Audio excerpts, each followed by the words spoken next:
ध्यान या अध्यात्म साधना के 3 चरण होते हैं। पहला चरण होता है कि आपके भीतर प्यास पैदा हो जाए।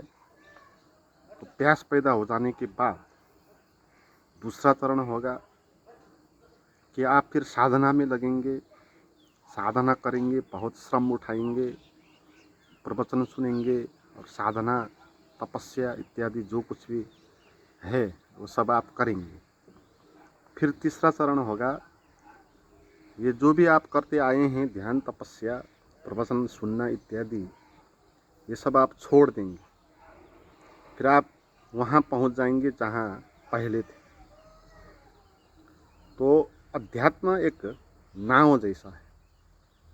आप पहले एक नाव में बैठें, आप नदियाँ पार करें और फिर आप उस तरफ पहुँच गए। मगर अध्यात्म, हाँ, अध्यात्म में यही फर्क है सामान्य जीवन में और आध्यात्मिक जीवन में। ये ध्यान या साधना की जो नाव है, इसमें जो बैठेगा वो उस तरफ पहुँचेगा, मगर हालांकि वो भी ज़मीन में ही पहुँचेगा है, मगर वो दूसरे स्थान में पहुँचेगा, दूसरे चरण में पहुँचेगा। जहाँ से वो गया था वहाँ नहीं आएगा। मगर आम आदमी जो होंगे वो जहाँ है वहीं होंगे। तो अध्यात्म की जो साधना है वो नाव चढ़ने जैसी है। हमको इस किनारे से चढ़ना है और उस किनारे पहुंचना है, और बीच में रास्ते में नाव होगा, उसमें हमको बैठना होगा।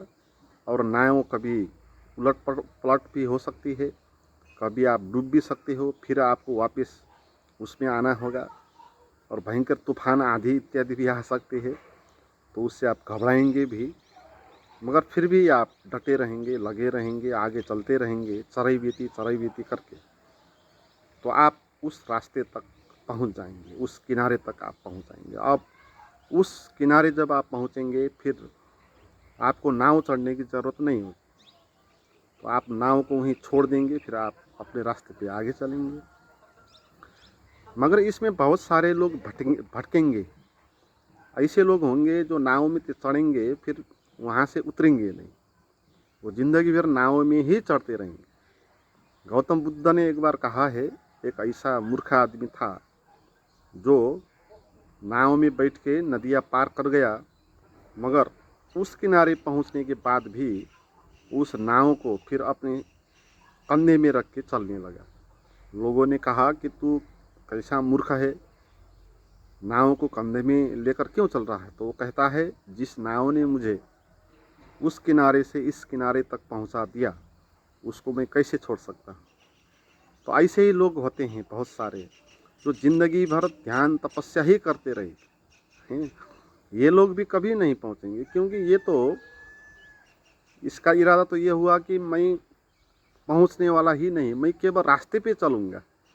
तो आप रास्ते पे ही चलते रहोगे, नदिया में ही आप नाव घुमाते रहोगे, यहाँ से वहाँ जाओगे, वहाँ से फिर यहाँ जाओगे, नीचे जाओगे, ऊपर। ज़िंदगी भर आप नाव में ही चलने का आपका इरादा है, तो आप ऐसा करेंगे।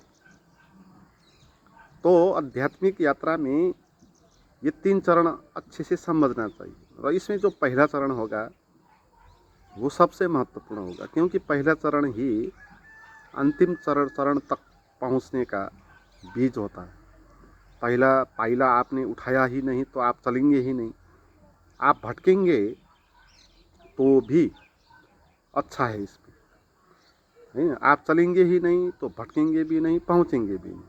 आप चलेंगे तो आप पहुंचने की संभावना होगी, भटकने की संभावना होगी, मगर पहुंचने की भी संभावना होगी। मगर चलेंगे ही नहीं तो पहुंचने की संभावना होगी नहीं। इसलिए पहला जो चरण है वो है चलना, इस रास्ते पर आगे बढ़ना। इस रास्ते पर आप आगे कैसे बढ़ेंगे? वो प्यास को जगाकर, आपके भीतर प्यास पैदा होनी चाहिए।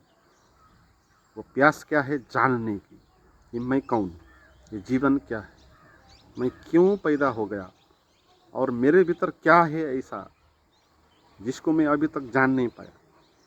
अगर उसको मैं जानूंगा नहीं तो ये जीवन तो बेकार हो जाएगा ना, ये तो अज्ञान में ही जीना हो जाएगा। इसलिए मेरे भीतर जो भी संपदा है, अस्तित्व जो भी मेरे भीतर है तो उसको मैं जानूं, है ना। तो ये आपके भीतर ज़बरदस्त इच्छा पैदा होनी चाहिए, तो ही आपकी यात्रा आगे बढ़ेगी। और बहुत सारे लोग हैं जिनके भीतर ये इच्छा ही पैदा नहीं होती है। कितने लोग हैं मरते दम तक भी लगे रहें पैसा के लिए सोचने में, प्रतिष्ठा के बारे में सोचने के लिए मर रहे हैं और बात कर रहे हैं उधार उधार इसको उसको दिया था तो ब्याज मिना मत कर लेना, तो जितना है वो सभी ले लेना। वो मर रहा है, अभी तक भी उसके भीतर वो प्यास पैदा नहीं है, तो उसकी यात्रा कभी आगे बढ़ेगी। तो ये भाग्यमानी ही आदमी होते हैं जिसके भीतर ये इच्छा पैदा होती है। और इच्छा पैदा होने से भी नहीं होगा। एक कहानी है, लाख में से 1000 आदमी के भीतर एक प्यास पैदा होगी और 1000 आदमी से 100 आदमी आगे चलेंगे, हैं? और आगे चलने वाले 100 में से भी एक आदमी वहाँ पहुँचेगा, है ना। तो प्यास तो पैदा हो सकती है, सभी को हो सकती है। आपके भीतर वैराग्य पैदा हो गया, आपके जीवन में कुछ दुख की घटना घट गई, तो आप फिर शरण लेने लगे किसी बाबा जी के आश्रम में। बाबा जी के आश्रम में जाने वाले लोग कितने होते हैं?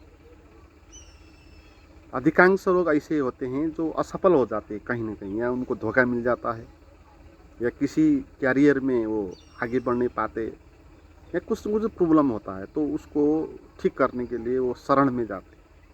इस तरह जो जाएंगे वो अच्छे, वो आगे चल नहीं पाएंगे, क्योंकि उनके भीतर प्यास पैदा नहीं है ना। प्यास महत्वपूर्ण बात है। वहाँ आप पहुँचे नहीं पहुँचे इससे कुछ फर्क नहीं पड़ता। आपकी तरफ प्यास पैदा ही तो आप जंगल में अकेले बैठ सकते हैं, किसी बाबा जी के पास से जाने की आवश्यकता ही नहीं। आप हो, अपने को देखना है ना, अपने भीतर डूबना है, अपने भीतर क्या है क्या नहीं है इसके प्रति ऑब्जर्व करना है। तो इसके लिए बाबा जी के पास जाना आवश्यक नहीं है, मगर जाने में आपको फायदा हो सकता है तो आप जाएंगे, मगर प्यास होकर जाएंगे तो ही। तो फिर आप इस यात्रा भी आगे चलेंगे, तो आप संन्यास भी ले सकते हैं। आप किस किस्म के गुरु और परंपरा के साथ जुड़े हैं उस हिसाब से, और आप साधना भी करेंगे। कई किस्म की साधना है, विपश्यना ध्यान कर सकते हैं, ओशो की साधना की विधि है, कुंडलिनी, डायनेमिक इत्यादि बहुत सारी हैं, वो आप कर सकते हैं। और अभी अवेलेबल है इंटरनेट में बहुत सामग्री, जहां आपको साधना कैसे करनी है, मेडिटेशन कैसे करना है, ये सिखाते हैं। तो इस रास्ते पे आप चलेंगे। तो इसमें भी ये दिक्कत होगी, क्योंकि बहुत सामग्री ऐसी होगी जो सत्य नहीं होगी, और ये बाज़ार खड़ा है इंटरनेट में, सभी तरह के मार्केट वहाँ है, तो ध्यान के भी मार्केट वहाँ है। तो ऐसे बहुत सारी ध्यान की विधि सिखाने वाले गुरु भी वहाँ होंगे। तो आप गलत गुरु को आपने पकड़ लिया, गलत साधना को आपने उपयोग कर लिया, तो भी आपका चलना नहीं होगा, आगे बढ़ना नहीं होगा, आप वहीं पर घूमते रहेंगे, तो ये प्रॉब्लम होगी। तो इसलिए सही गुरु और सही साधना को आपको अप्लाई करना है, तो उसके लिए आपको आपके भीतर थोड़ी प्रज्ञा आवश्यक होगी, पहचानने की कि कौन ठीक कह रहा है, कौन नहीं ठीक कह रहा है, और खुद के प्रयोग करके ही आप जान सकते हैं। और आप उसका जो साधना की विधि है वो अप्लाई करके उसका प्रवचन सुन के आपको भीतर फायदा हो रहा है, या आप भीतर जान पा रहे हैं अपने को, कुछ भीतर आपके भीतर खालीपन बढ़ रहा है, आप खाली होते जा रहे हो, शून्य होते जा रहे हो, तो आप अच्छे रास्ते पर हो। फिर आप वो साधना करें, उस गुरु को आप सुने।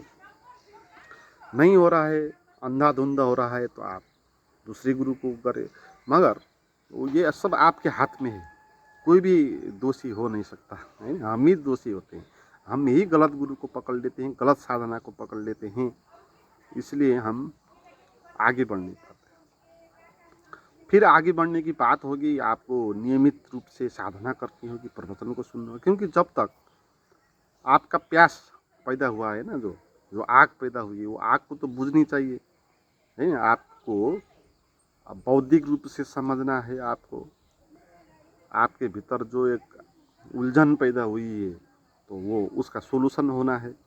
तो जब तक सोल्यूशन नहीं होगा तब तक तो आप करते रहेंगे, ध्यान करते रहेंगे, सुबह करेंगे, शाम करेंगे, दोपहर करेंगे, तो ये साधना का चरण होगा। तो ये चरण आपको पूरा करना है, हर एक आदमी को करना है।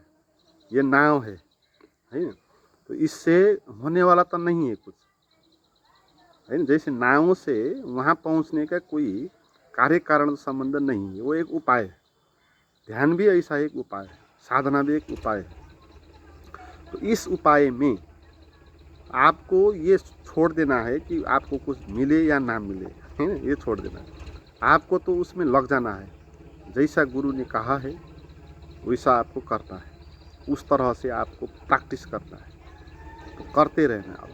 जब जब आप करते रहेंगे, जितने आप करते रहेंगे उतना उतना आपको ये ध्यान की झलकियाँ भी आने लगेगी, है ना।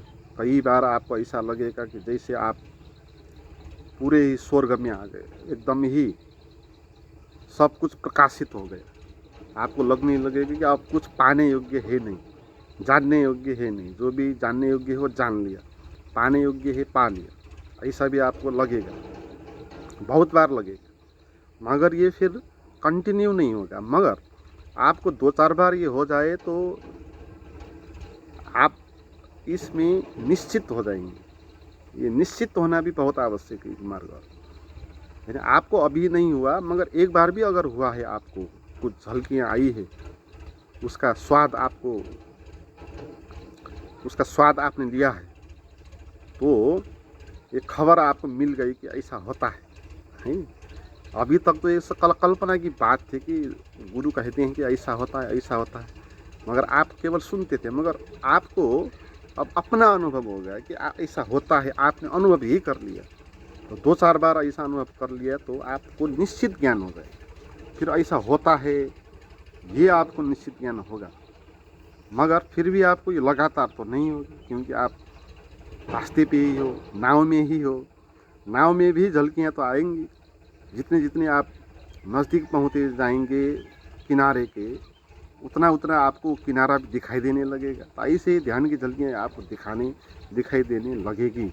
मगर आप अभी भी हो नाव पर, तो आपको और भी संवेदनशील होकर इसमें आगे चल रहा है, और भी अपना होश को जगाने का प्रैक्टिस इसमें करना है। तो निरंतर ये करते रहना है। जहाँ जाने से, जो कुछ करने से आपको ये ध्यान का अनुभव होता है, वहाँ जाना है, वो करना है। वो करते करते जब आप थक जाएंगे और आप ये जानेंगे कि करने से नहीं होता है ना, करने से नहीं होता है, ये बात जानने के लिए भी करना होता है। ठीक है। तो आपको अपने को थकाना है, जितना थका सकते हैं।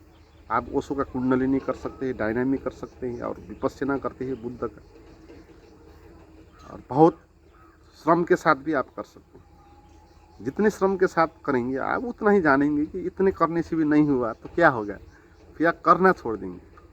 जिस दिन आप करना छोड़ देंगे, सुनना छोड़ देंगे, सुनने जैसा कुछ है नहीं, करना जैसा कुछ है नहीं, आप बिल्कुल शून्य हो गए, आप बच्चे जैसे हो गए। आप जहाँ से चले थे वहीं पहुँच गए। बीच में जो भी आपका कन्फ्यूजन था सब दूर हो गए हैं। तो इस स्थिति में जब आप पहुँचेंगे तो आप पार चले गए। ये ध्यान का तीसरा चरण होगा। फिर इसके आगे कुछ करना नहीं, इसके आगे जो कुछ होगा उसको होने देना है। अपने तरफ से कुछ करने का है नहीं। इस रास्ते से हम करते थे, और ये नाव में बैठ के भी हम कुछ करते थे। अगर नाव के पार चले गए तो फिर कुछ करने की आवश्यकता है नहीं, क्योंकि करने से कुछ होता ही नहीं, तो करेंगे क्यों, अपने आप ही हो जाता है। ये हमारे करने से न घाम लगता है, न हवा चलती है, अपने आप ही सूरज उगता है, अपने आप ही हवा चलती है, अपने आप ही आकाश होता है, अपने आप ही पृथ्वी होता है। तो हम ही अपने आप होते हैं, अपने आप चलते हैं, अपने आप खाते हैं, अपने आप सोते हैं, जो कुछ करना है वो करते हैं, है ना। तो चेतना जो है वो सब करने लगेगी, हमको कुछ अलग सा करना आवश्यक नहीं है। तो ये एक ग्लिम्स है साधना पथ में कैसे चलना है और किन किन बातों पर ध्यान देना है। आज के लिए इतना ही। Thank you.